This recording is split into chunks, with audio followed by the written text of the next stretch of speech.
but to abuse any good thing is a sin. I'm Patrick Madrid, author of the book, Where Is That in the Bible?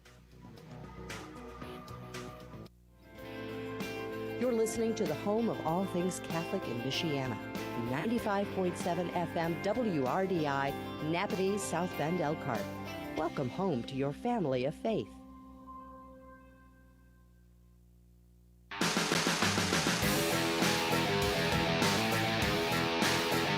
Live from the Redeemer Radio 95.7 studios in the shadows of the Golden Dome, this is Notre Dame Federal Credit Union's Irish Sports Saturdays. After their best performance, start to finish really all season long, it's Notre Dame football back in action at home for the second night game in a row at Notre Dame Stadium. This time it's up and down North Carolina coming into town as the opponent with dual threat quarterback Sam Howell under center.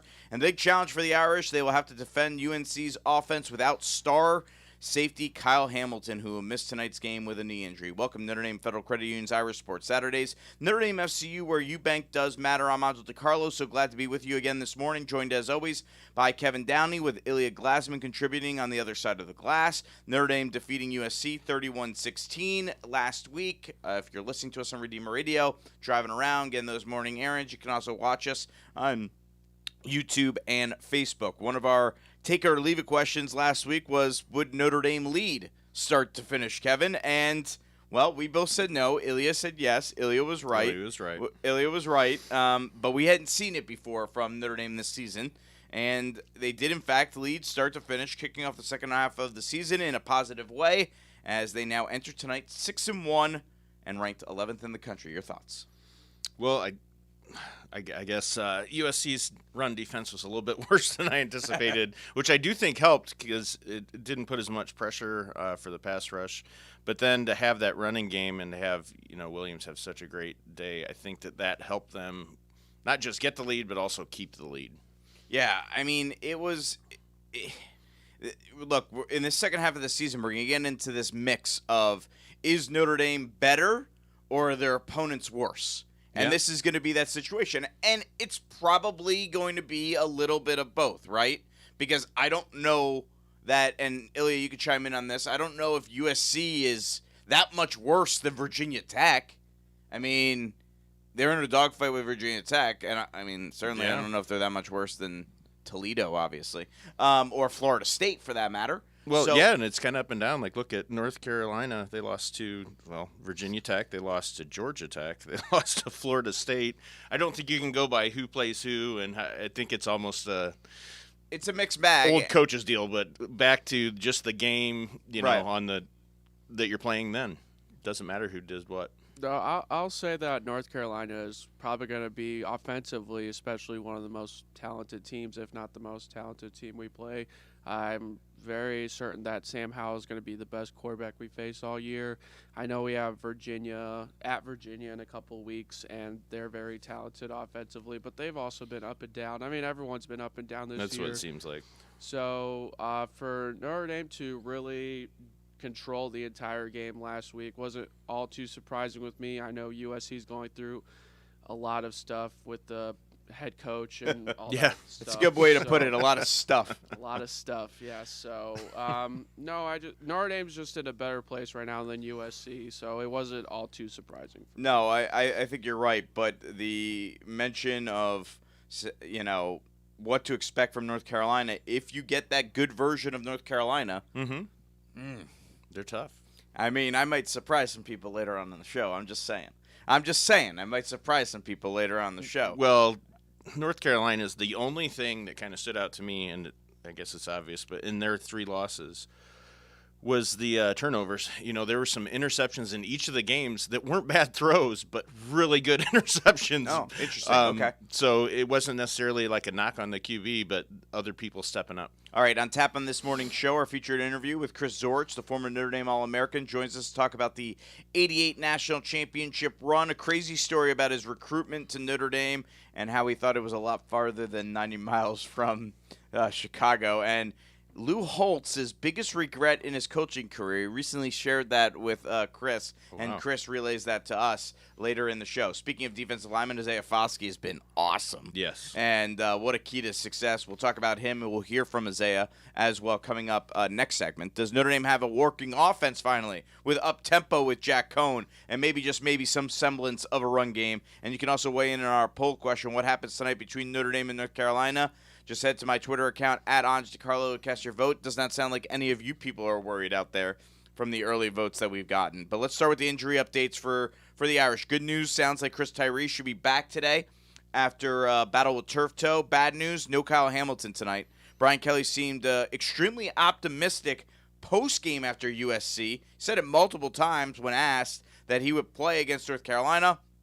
Hamilton injured his knee against USC, but then on Monday, Kelly said Hamilton was out. We don't know if this is long-term, if he's going to be back sooner than later, if this is a situation where it's, look, Kyle Hamilton's a potential top 5 pick in the NFL draft. Make sure he's fully healthy and ready to go. Not to Kelly said something like, we got to get everyone's opinion on this matter. And I'm sure that's Kyle's opinion, his parents' opinion, the doctors, the coaching staff. I mean, ultimately, if you can't jeopardize. You don't want what happened to Jalen Smith to happen to Kyle Hamilton, that you drop to the second round because of an injury. I mean, that cost Jalen Smith a lot of money. I mean, you're talking like I think top 5 pick is like a guarantee of like $30 or $40 million. I mean, it's insane. Yeah. The difference between now it's still good money in the second round, a couple million, but a couple million versus 30 to 40 is a world of difference. So. And, DJ Brown, Houston Griffith will start at safety. They did well last week against USC, and they played the majority of the game. But, I mean, this is a big difference now without Kyle Hamilton. Well, and last year Kyle was out for North Carolina as well. Yeah, which is also good because it was the same 2 safeties against North Carolina last year. So, I don't know. What's your take here on facing Sam Howell, a really good dual-threat quarterback, without Kyle Hamilton? It concerns me greatly. Yeah, I think the biggest impact, or the thing that would make me most nervous, again, the quarterback's really good at passing, but he's emerges as a dual threat, and they're good at explosive plays, so it's just that last line of defense. You'd like to have your best athlete, best football player back there in case the quarterback does break free for a really long gain that you could stop him, but again, coming off of USC, you have to be feeling pretty confident in the 2 guys. Wow. I like what I saw from DJ Brown, but I don't know how much I trust Houston Griffith. I got to be honest. He's the one that concerns me He seems like more. He's gotten better, but I don't know. Maybe they were picking on the replacement for Kyle Hamilton. You never really know the behind that's the what I scenes. look at it like. It's like now everyone gets exposed a little bit. I'm highly concerned about the secondary. This is what first game of the season. I said we asked who's the most important player on the team. I said it's Kyle Hamilton. They're going to be way different now. I think the secondary has played a lot better, but I'm real concerned about what happens against Sam Howell here tonight. All right, here's Brian Kelly on Brown and Griffith handling the workload here tonight. Their confidence in playing together. Kyle played eight snaps against USC. Them playing high leverage snaps against USC. Obviously, they feel really good going into this game. Now, we're going to have to do some things relative to the depth at that position. So, I think I stood up here Saturday night and said, don't pencil in Pryor at the safety position, but you might pencil in Pryor at the safety position after we met a little bit deeper on it. So we've got to find a little bit more depth at that position because, asking them to play the whole game and obviously being cautious and understanding, they're playing other positions as well on special teams. Ohio State transfer Isaiah Pryor will be the 3rd safety. Then if they need KJ Wallace, Xavier Watts will be behind them. If they get that deep, they're going to be real in trouble. I expect Griffith and Brown to get the workload. And this is the worst case scenario for Notre Dame.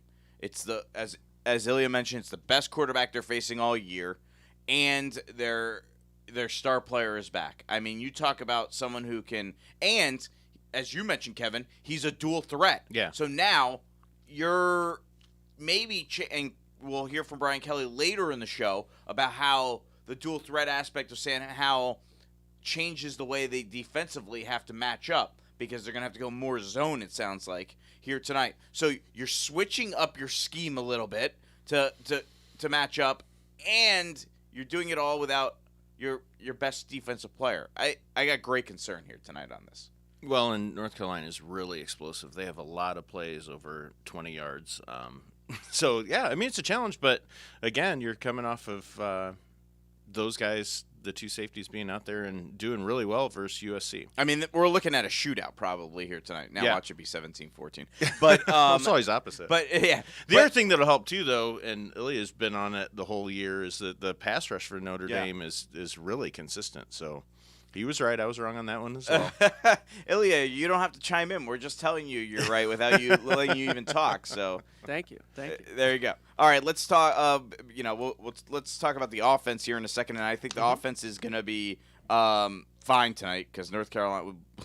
All right. First, I'll let you know that Notre Dame Federal Credit Union has been serving the Notre Dame community for more than 80 years. Get a debit or credit card from Notre Dame FCU. Take a little bit of Notre Dame with you wherever you go. Member-owned, not-for-profit banking is the way to go. You're a share of values. Why not share in our benefits? Notre Dame Federal Credit Union. And a special congrats to Notre Dame FCU on being named Michiana's best financial institution, best investment firm, and best mortgage lender in the South Bend Tribune's Best of the Best awards. All right.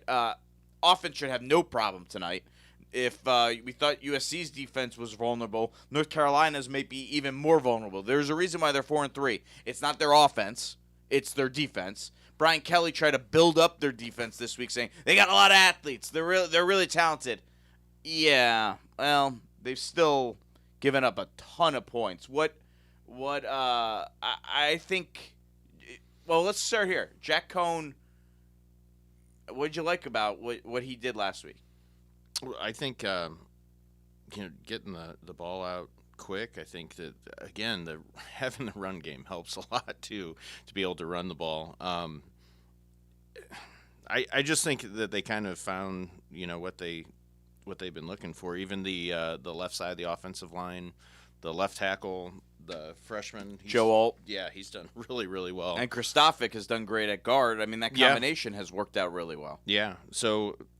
Again, the past 4 years, Kelly and the Notre Dame has gotten better and better at their weaknesses throughout the year, and clearly those issues were some of their weaknesses. I think you called it early, though, a couple of weeks ago.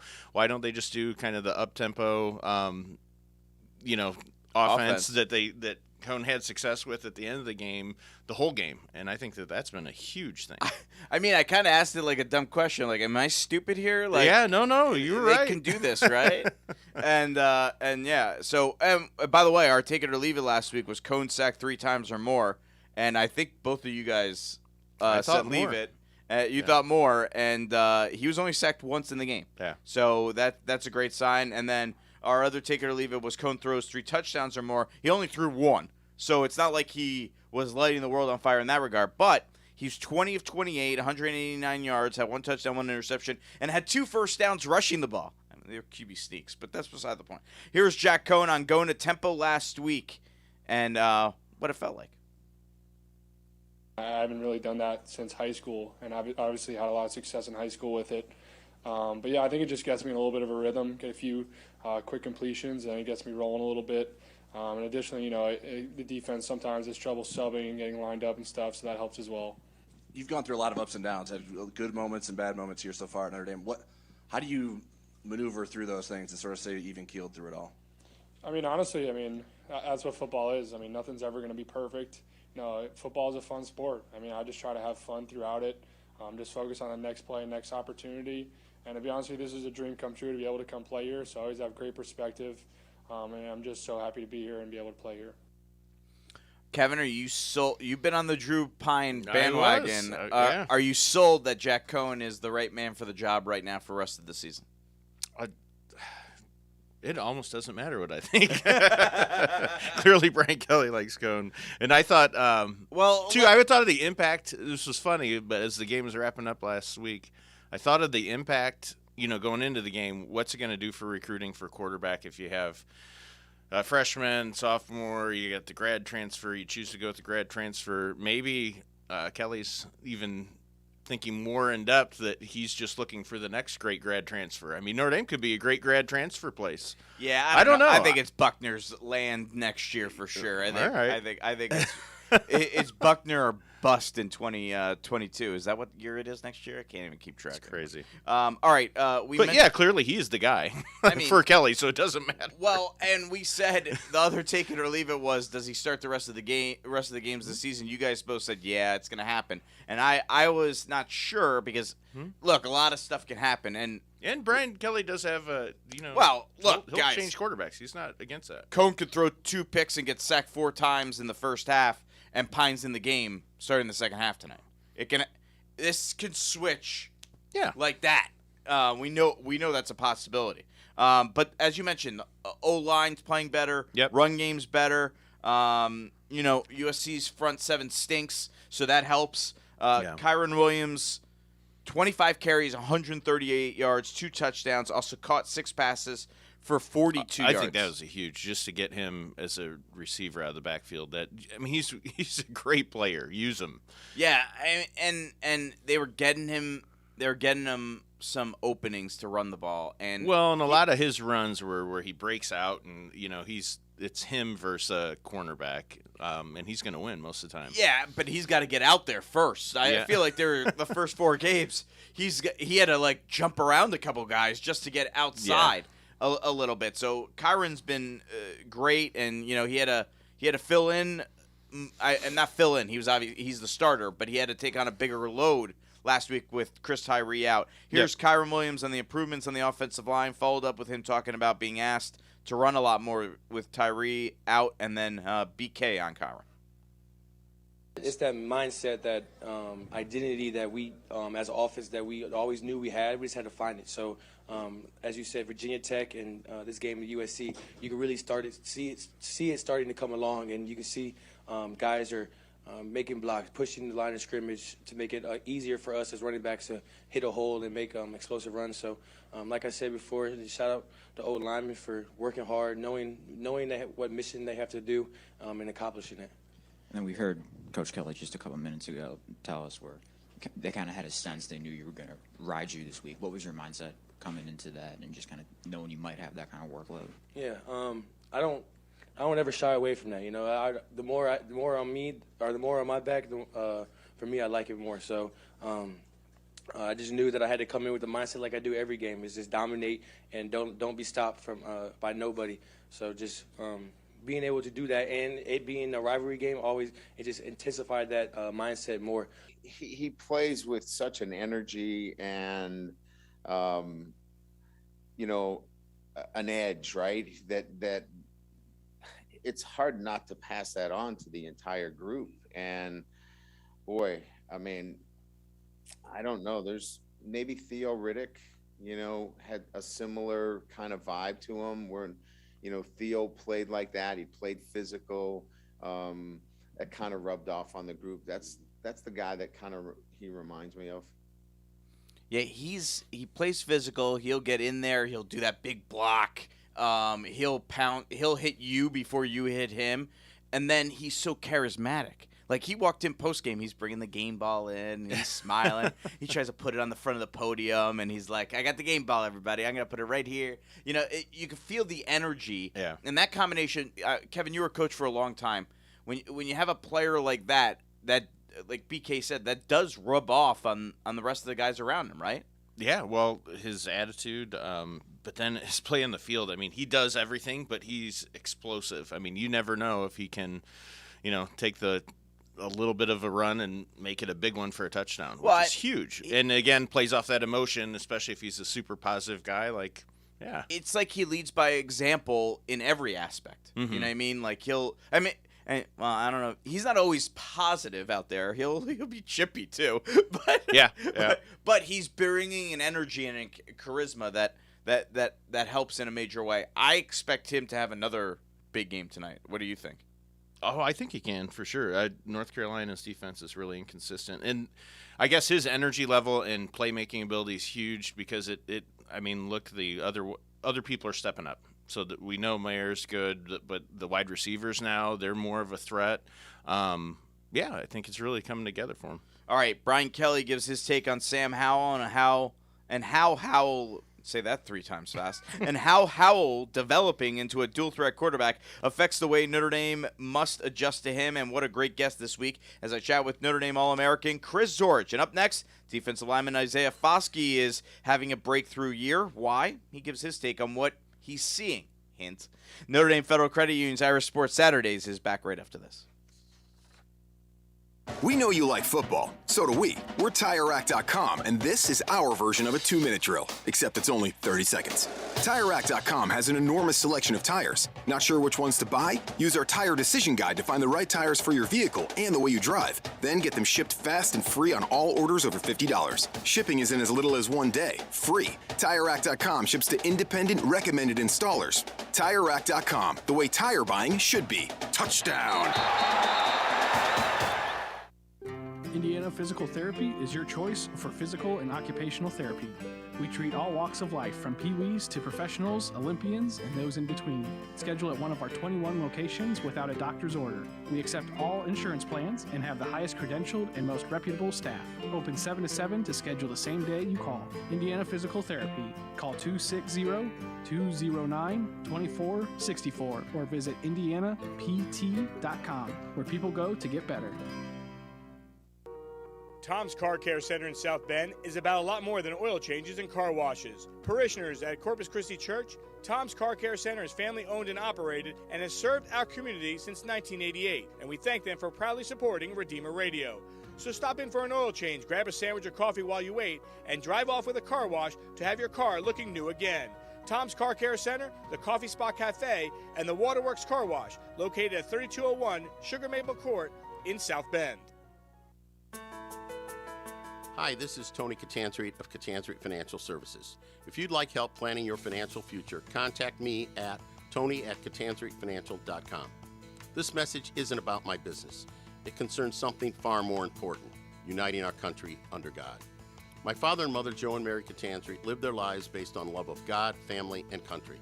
Consider the question I recently posed to their 8-year-old great-grandson, my grandson, Rocco. If we all do our best to keep the 10 Commandments and treat others the way we'd like to be treated, how many problems would we have? He looked at me and said, not very many. Sometimes it takes a child to open our eyes, simplify things, and help us find the truth. So let's all do our best to keep the 10 Commandments, treat others the way we want to be treated, and let's unite our country under God. For Catanzarite Financial Services, I'm Tony Catanzarite. Securities and advisory services offered through Harbor Investment Inc., member SIPC.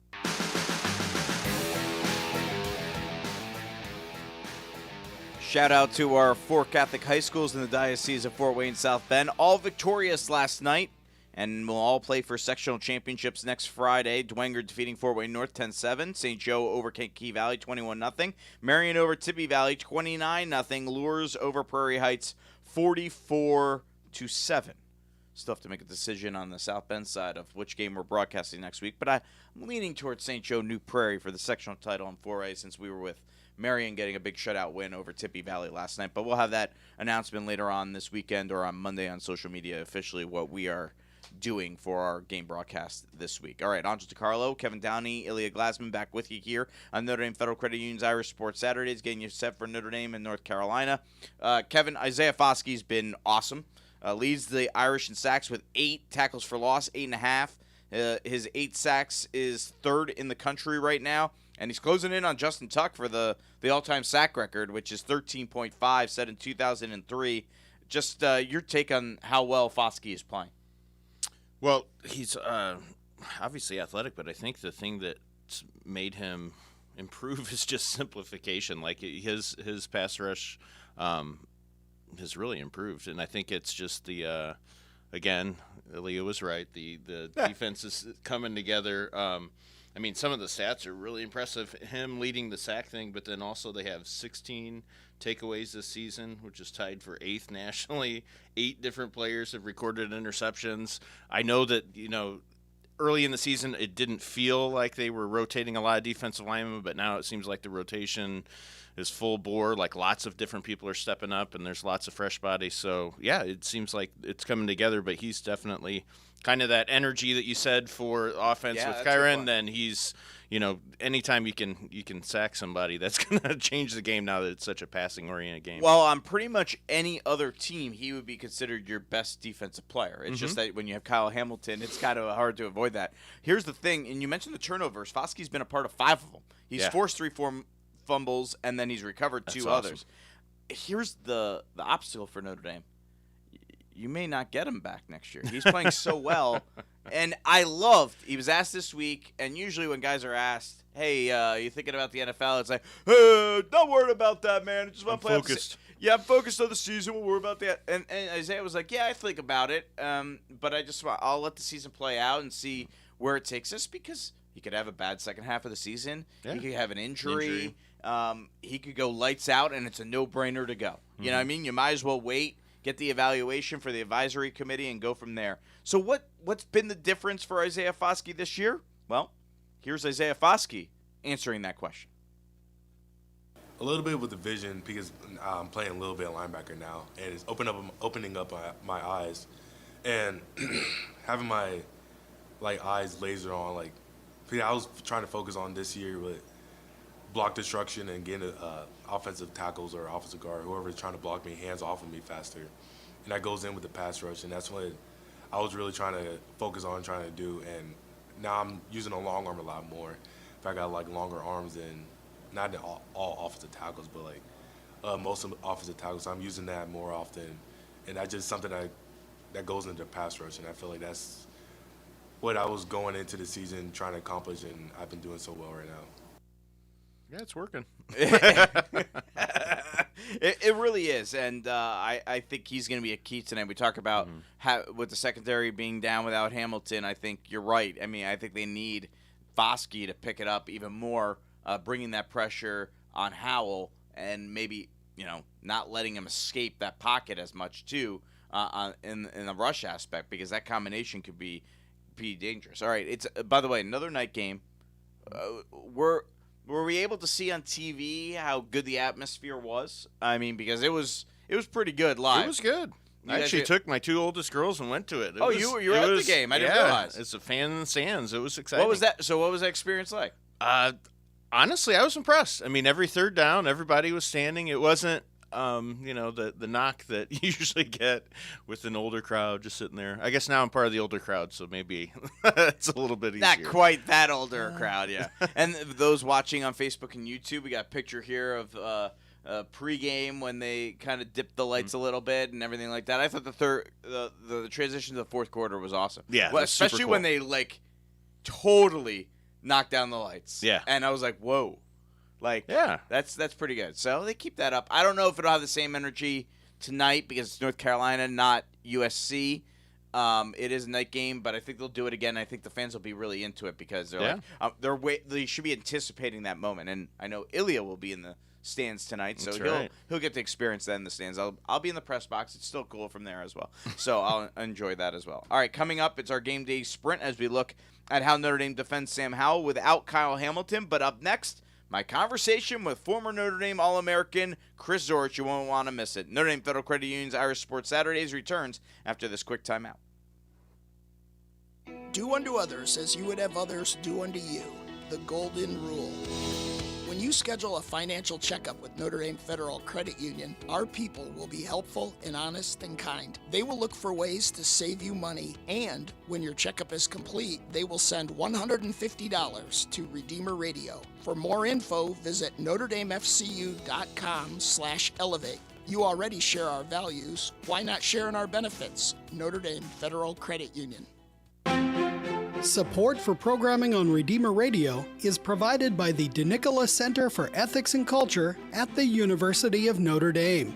The DeNicola Center is committed to sharing the richness of the Catholic moral and intellectual tradition both on campus and in the wider public square. Learn more about the DeNicola Center and see our schedule of upcoming conferences, lectures, and events at ethicscenter.nd.edu. There's no question a good mattress is a key to a good night's sleep, but a good mattress can be costly. So what if you could get a high-quality mattress at a discounted price? Elkhart Bedding has been providing just that for more than 100 years. Family and locally owned, Elkhart Bedding is a factory outlet where you can purchase top-notch mattresses directly from them and eliminate all the costs of the middleman. Elkhart Bedding is located at 2124 Sterling Avenue in Elkhart or at elkhartbedding.com. Are you struggling to make ends meet or know someone who is? Let the St. Vincent de Paul Society help. From food to clothing vouchers, financial assistance, and even beds for children, the St. Vincent de Paul Society has been helping the community since 1904. Programs are available to residents of St. Joseph County at no cost. For more information, call 574-234-6000 or visit our website at svdpsb.org. This is Leonard DiLorenzo, host of Church Life Today, a production of the McGrath Institute for Church Life at the University of Notre Dame. On Church Life Today, we talk with pastoral leaders and scholars about some of the most important theological, social, and ministerial issues in the church, digging deeper than sound bites or hot takes. If that sounds good to you, join us on Mondays during the noon hour right here on Redeemer Radio, or pick up episodes wherever you get your podcasts or directly at spokestreet.com/churchlife.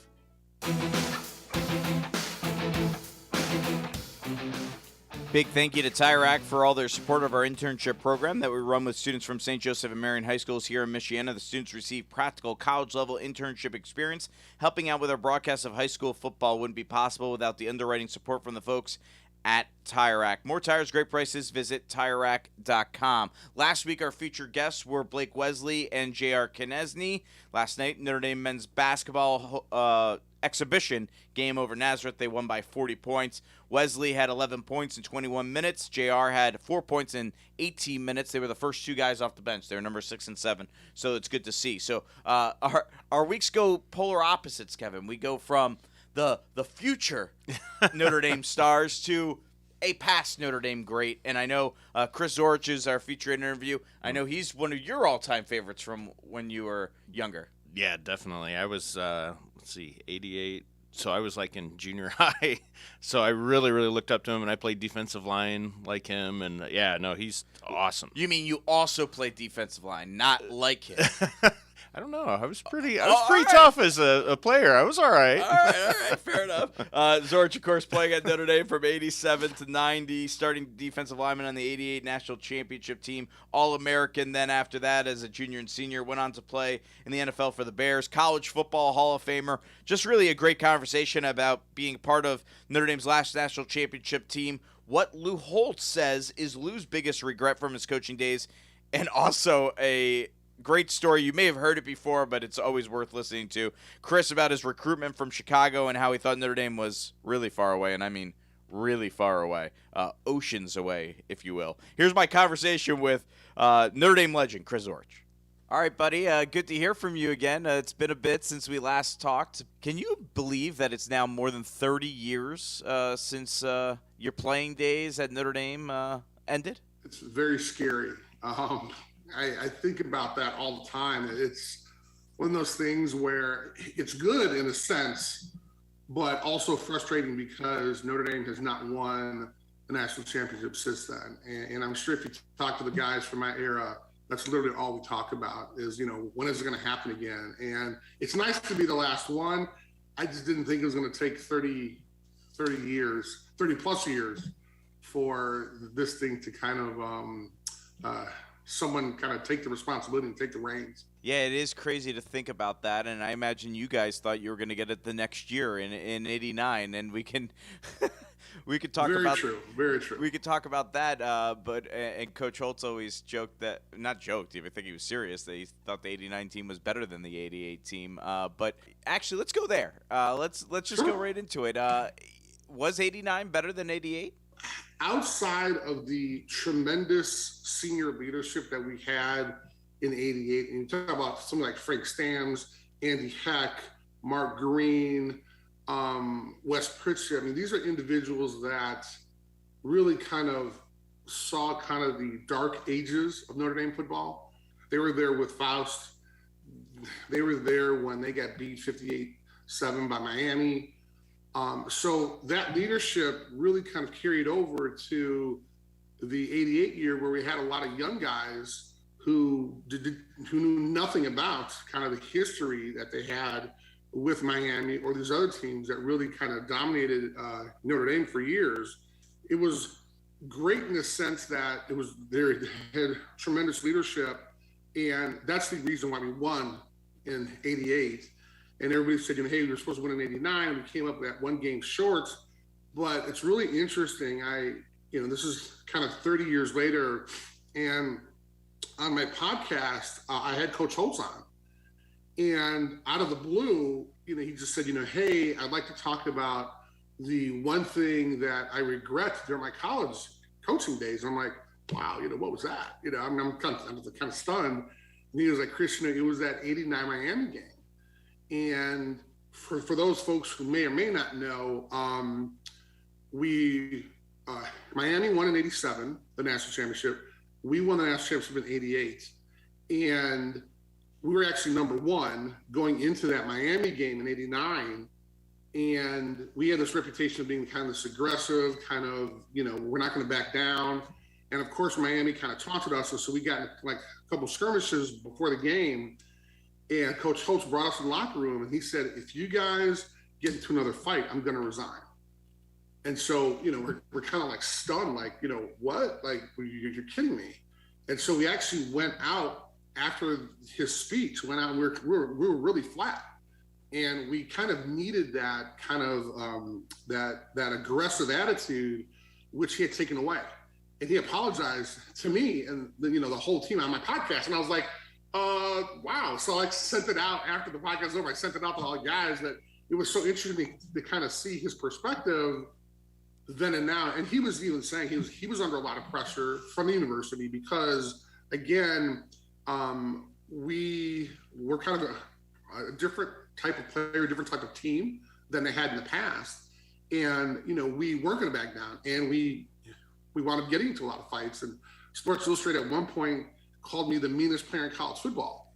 So, I mean, that's not a reputation that Notre Dame likes to have, right? And so going in, and it's interesting because we didn't know as players that he was under all this pressure. So it was just kind of an interesting dynamic. But if you kind of take that game out of it, and we have another great game. I mean, we would win back-to-back national championships because the talent. We had better talent in 89 than we actually had in 88. Outside of that senior leadership that I mentioned before, it was really the talent that took over in 89. But that was kind of this momentous kind of situation that, again, I didn't think was going to happen. But all of a sudden, he kind of talks about it on my podcast, and I was like, wow. Now, granted, I mean, it's 30 years later, and I wish we would have, kind of had that. I mean, he wish he would have thought about it before he went to the locker room and told us, but, it's kind of a growing pains. Notre Dame legend Chris Zorich joining us here on Notre Dame Federal Credit Union's Irish Sports Saturdays. Notre Dame getting set to face North Carolina tonight. Reminiscing here with Chris about his playing days. And, we're talking about, obviously, he's on the last Notre Dame national championship team back in 88, winning that national championship as a sophomore on the team. And that's your coming out party in 88. You didn't really get to do too much in 87. But to be a part of that, coming out as a sophomore, you mentioned the senior leadership that was there. What was that experience like for you, Chris, to be kind of like the young guy who is rising through the ranks and being a main player on that defense as the seniors led you guys to a national championship? Well, it was really just kind of this really crazy experience because, I didn't play at all my first year. I was on the prep squad. I was holding tackling dummies for the starters. So I never thought I was ever going to play at Notre Dame at all. And so then I got moved to defensive tackle or nose guard from linebacker, and I definitely didn't think I'd ever play. But as this time went on, the spring happened, the summer came past, and all of a sudden I was a starter. Now I was used to playing in front of maybe 100, 150 people in my high school for our games. So the first game I play against Michigan, first time Notre Dame had ever had a night game before. I mean, there were, I think at that time, the stadium held like 57,000, I think, or something like that. But there were millions of people watching on TV. And that was just the most amazing experience ever. You talk about I get chills kind of talking about it now, but it's like going through the tunnel for the first time as a player, knowing that you're going to play, wearing that uniform, kind of all the pageantry that went on with being a part of Notre Dame football. I was finally part of that. And I don't even, I've obviously seen film of it, but I don't remember the game because it was more of a blur because I was just so out of my mind. And I wound up jumping off sides like 3 or 4 times. I thought I was going to get pulled, but wound up having like 9 or 10 tackles, a sack, a couple sacks, I think. So it was just an amazing, amazing experience. And so for me, being this young kid thinking, hey, this is how it's going to be all the time. And it was that level of the expectation. I thought it was the greatest thing in the world. So for me, kind of that first year, 88, me having a chance to play for the first time was just absolutely just amazing, and really didn't think, and the way we were taught was kind of take each game at a time. So that Michigan game, we won, I think, by a point or 2 because Reggie Ho kicked like 100 field goals or something like that. So it was just one of those situations where, we were still kind of fighting and scrapping throughout the whole season until we started to play the Miamis and USCs and everything. Chris, when you look at this year's squad and you look at let's start, your defensive lineman, great. So let's talk about Isaiah Foskey a little bit and the way he's been playing this year. What are your thoughts on the way he's raised his game and what makes him so special out there? Well, he's a great player and really kind of comes through when we need him. The idea, I think did he have 2 sacks or 1 sack last? I forgot what he had against USA. I think he had 2. But the idea of having a player like that, I just wish we had more, because he's a great athlete. But more importantly, for the offense, he causes problems. And when you have a player like that, you always have to be aware where he's at. And so wherever he lines up, an offense is going to have to make sure that they have him covered. So now you're talking about they have to change kind of their game plan, making sure that they can block him. And that's something that I think every defensive coordinator would want. And I think Marcus Freeman is able to kind of capitalize on that and kind of moving him around a little bit. He's not doing a lot, but he's moving around enough where now offenses have to make sure where he's at. And that really causes problems for the offense. No Kyle Hamilton for Notre Dame in this game against North Carolina. How big of a blow is that, and how much does that change Notre Dame's defense, do you feel? Because obviously we know how extraordinary he is. Sure, and Kyle's a great player, and it's just really unfortunate that he wound up getting injured against USC. But, and Kelly has talked about this before, it's kind of next man up.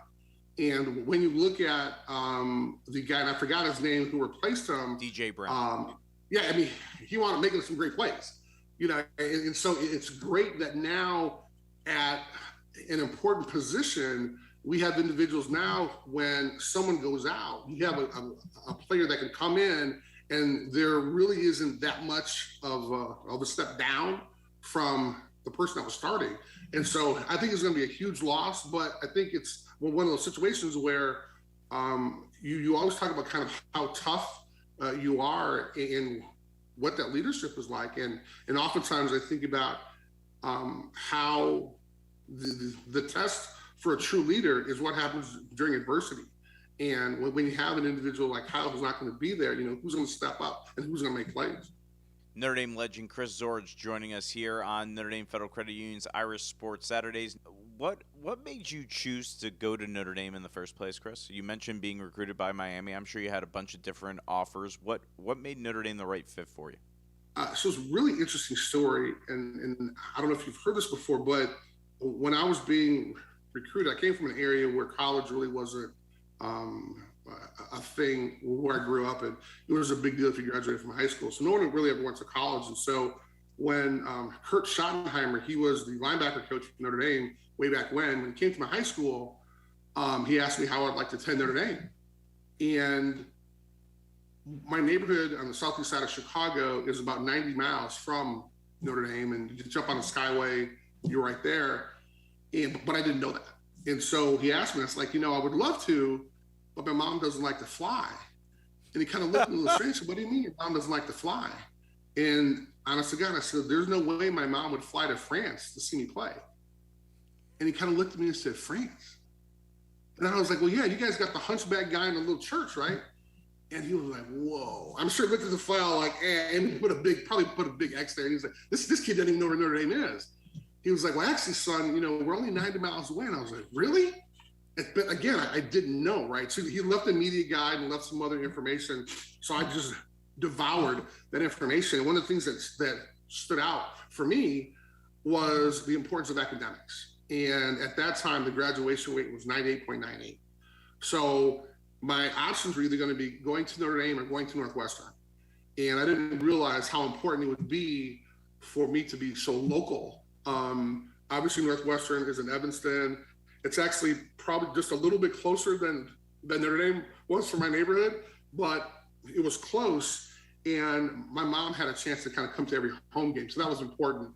But I was really sold on the fact that it was a great academic institution when I found out that it was not in France. Okay, so once you got on campus and realized you were in South Bend and not in France, what were some of your favorite spots on campus? And maybe now, when you're going back to campus, where are the places you like to pay visit to? Well, it's just funny because, although you say, it was only 90 miles away, it wasn't France. It could have been France for me, right? Because when I grew up in a rough neighborhood, there were a lot of gangs, drugs, and violence and everything. But I got there and there's a lake on campus. I was feeding the ducks, feeding the squirrels, and the squirrels will come up to you. My neighborhood, you see a squirrel, it's gone. And my dog's here, and I said squirrel, she popped up. So it's just really weird because when I was on campus, I take walks around the lake. It was just this peaceful, serene environment that was literally millions of miles away from where I grew up, even though it was only 90 minutes. So, had a chance to kind of really experience, took classes at St. Mary's, where our daughter currently is a sophomore. So I really kind of experienced kind of the whole campus. But obviously, my favorite places obviously were the Grotto, obviously, and I went to Soren, so I always like to go back to kind of Soren to see if they've improved that a little bit. And then at that time, the bookstore courts, they were right behind Soren, the dorm. And I remember like 2-3 o'clock in the morning, sometimes people would be playing basketball. So I was kind of like to look at that, but the campus has changed so much. I was gone for a period of, I worked at Notre Dame for a little bit, but after that I was gone for a while, and I came back and I didn't even recognize the place. You got an event, you're coming to town on Friday at Augie's Locker Room, Friday to 1 to 3 p.m. Tell us a little bit about what's going on there. So it's really fun. I don't know if you've had a chance to meet, spend time with Lisa Kelly. Yep, great. She's a phenomenal individual. I kind of call her the modern historian of Notre Dame because she's written several books on the football program and kind of former players. But this book is called Domer Dishes, and she literally talked to a whole bunch of guys, me included, and asked kind of what our favorite dishes were and kind of give us a little story. And so it's really cool that you have all these amazing players, but also kind of get an insight of kind of the foods that they like. And so folks are able to kind of put together some great meals. Lisa and myself are going to be at Augie's Locker Room on the Friday, November 5th from 1 to 3, as you mentioned. And we're just going to be signing stuff. She's going to be signing her book. I'll have a memorabilia there to sign for folks and really kind of have a good time.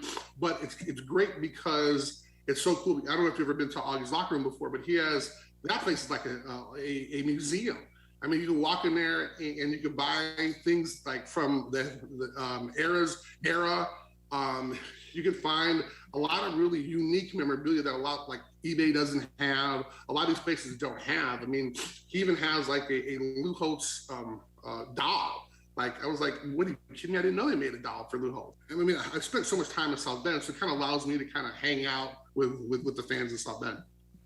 Chris, thank you very much for taking the time to be with us today, and enjoy your time in South Bend next weekend. Angelo, this has been a blast, man. Thank you. The great Chris Zorich. Again, he'll be at Augie's Locker Room. You can meet him there on Friday from 1 to 3 p.m., signing some autographs. Chris also hosts a couple podcasts, so just search Chris Zorich on YouTube, and you can find those. I love the story of the 88 National Championship team of finally getting his opportunity as a sophomore and not getting to play as a freshman. But, Kevin, you actually met him when he was a freshman before he became the All-American Chris Zorich. Yeah, so my mom was a teacher for South Bend Community Schools, and a lot of times the people in the community will ask Notre Dame to send some players. So since it was just for a little grade school, they sent, a freshman or two, and one of those was Chris Zorich. And again, before he got famous and everything, it was really neat just to meet him because he was really, really down to earth and humble. And then just to watch him, and again, playing nose guard too, it was so cool to see somebody with that much energy, like the guys we were talking about earlier. Yeah, he's a great dude. Always enjoy conversations with Chris. So thanks again to him for coming on the show this week. All right, up next, it's our game day sprint to kick off as we preview Notre Dame versus North Carolina and Notre Dame Federal Credit Union's Irish Sports Saturdays. Back after this.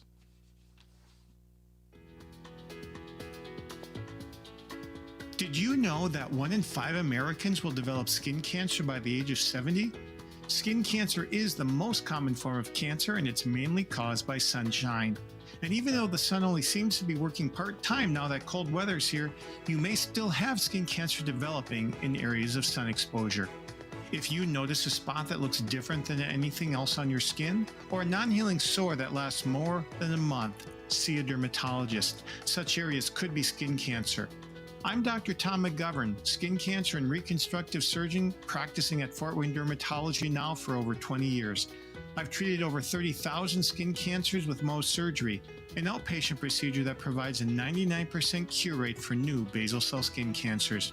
If you have skin cancer, my compassionate and skilled team at Fort Wayne Dermatology would be privileged to care for you. Hi, this is Angelo DiCarlo. By now, I'm sure you've heard the commercials about Elevate 150 from Notre Dame Federal Credit Union. My wife and I took part in the free financial checkup and got Redeemer Radio $150, so pretty awesome there. But we also got a lot more. Notre Dame FCU helped us out with a bunch of items that we have been pushing off for a while. Now we're in a much better position financially thanks to Notre Dame Federal Credit Union. Now it's your chance for better financial health. Sign up for a free checkup at NotreDameFCU.com/elevate.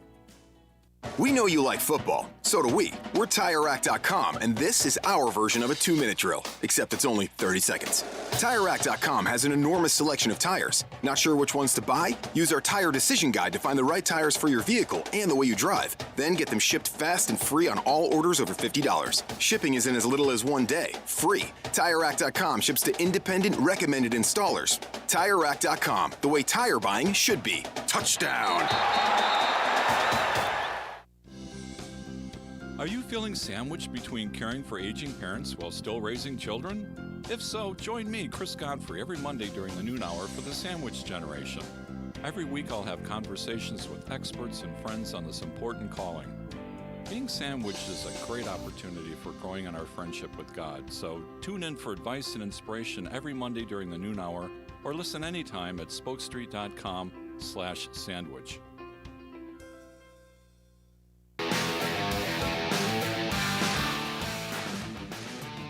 4-3 North Carolina coming to town tonight. Kickoff at 7:30. Number 11th ranked Notre Dame now, 6-1 on the season. The 22nd all-time meeting. Notre Dame leads 19-2. Both North Carolina wins were in Chapel Hill, so this would be the first ever chance for North Carolina to win at Notre Dame. Notre Dame won last year in Chapel Hill, 31-17. They played really well against Sam Howell in that one. Last time they played at Notre Dame, 2014, Irish won 50-43.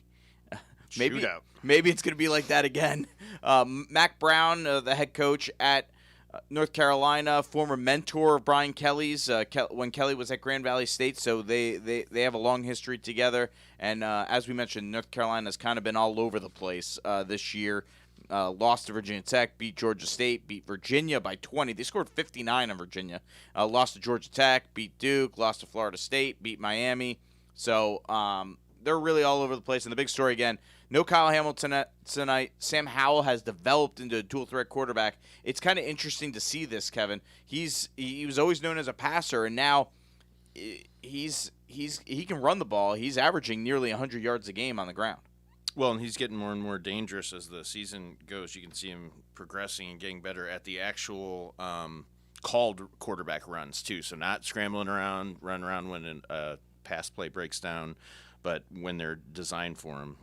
So, yeah, that does make him dangerous. Yeah, and he certainly can sling the ball as well. 18 touchdown passes, 5 rushing touchdowns. Here's Brian Kelly on Sam Howell. He's difficult to bring down. He's big. He's strong. They're running him a lot more, as you know. Quarterback draw in particular is problematic for most because you're trying to defend, the width of the field. It creates great space for him to run. He's tough. He's physical, and he's difficult to defend when he decides to run the football. Where it concerns us the most is third down. Our third down defense has been, quite a bit of man coverage, and third down becomes problematic now because of the quarterback draw. Last year we got after him, right? And we sacked the quarterback quite a bit. We were able to get after him. Now, obviously the neutralizing of that pass rush is the ability to run quarterback draw. We've got to be cognizant of it, right? We've got to run more line games. We've got to be able to take away some of those lanes, in particular, that could be there. So it does slow down your pass rush a little bit and force you to play a little bit more zone. Now, he does get sacked quite a bit, 27 times, so about 4 times a game. So that is a possibility as well. But no question, without Kyle Hamilton, this is going to be a matchup problem for Notre Dame in the back of the defense. Yeah, well, again, on those design runs, if he breaks free and gets deeper in explosive play, then you're not going to have your best athlete to track him down. And I think, honestly, they have some good players too. So he's a good dual threat runner, but the biggest thing that I take away from their offense is that they're explosive. So they have they lead the ACC, and they're tied 5th nationally with 25 plays of 30-plus yards. Like, they get out and go. Like the little wide receiver, number 11, Josh Downs, 60 catches for 837 yards, 8 touchdowns. So he's their leading guy. But, man, he caught like a little bubble pass and just went. I mean, the guy can really fly. And then the running back, number 19, Ty Chandler's, he's good at running, but I think his most dangerous part is passes out of the backfield, especially wheels. Okay, so we haven't talked about North Carolina's defense. That's because they give up a lot of points. They're giving up 29 points per game. Super inconsistent. So you don't know what's going to expect. You assume that Notre Dame can score a lot of points, and I think they will. We got about a minute left here in the show, so let's get right into it. What's your prediction, Kevin? What do you think happens here? I think Notre Dame wins 35-28. Okay. I think it'll come down to explosive plays. Ilya? My key to the game is holding North Carolina field goals in the red zone, and I think they'll do that. So my prediction is 37-20 Notre Dame. 37-20. So you guys both have it running away on Twitter. 71% of those voting said Notre Dame wins by 7 or more. Well, folks, I don't know. You know how I've been saying all year that there's going to be the game that you don't expect something to happen and it's all going to fall apart? This is the one. No Kyle Hamilton. They sling it around. North Carolina 41, Notre Dame 40. This is going to be the game that you don't, and everyone's going to be going crazy. Now, Notre Dame may win by 30. I wouldn't be surprised. Maybe not that much, but Notre Dame wins by 21. I wouldn't be surprised, but I am concerned about that one. You guys think I'm crazy, or do you? Yeah, North Carolina's lost to worse. They lost to Florida State for Christ. That wasn't even Notre Dame almost lost to Florida State. I mean, but they won at Florida State. Okay, but they almost lost. It's not like they definitely won. I mean, they almost lost at Virginia Tech, too. All right, that'll do it for Notre Dame Federal Credit Union's Irish Sports Saturdays, Notre Dame FCU, where you bank does matter. Thanks to Ilya, Kevin, I'm Angelo. Notre Dame, North Carolina, kickoff at 7:30. We're back with you on Notre Dame Federal Credit Union's Irish Sports Saturdays next Saturday at 9 a.m. We close our show the same way the Irish show close their pregame in prayer. Hi, this is Father Nate Wills. I'm a Holy Cross priest, a faculty member at Notre Dame's Alliance for Catholic Education, and one of the chaplains to the Notre Dame football team. This is a prayer that the players pray together at the end of our pregame Mass. Let us pray. Grant, we beseech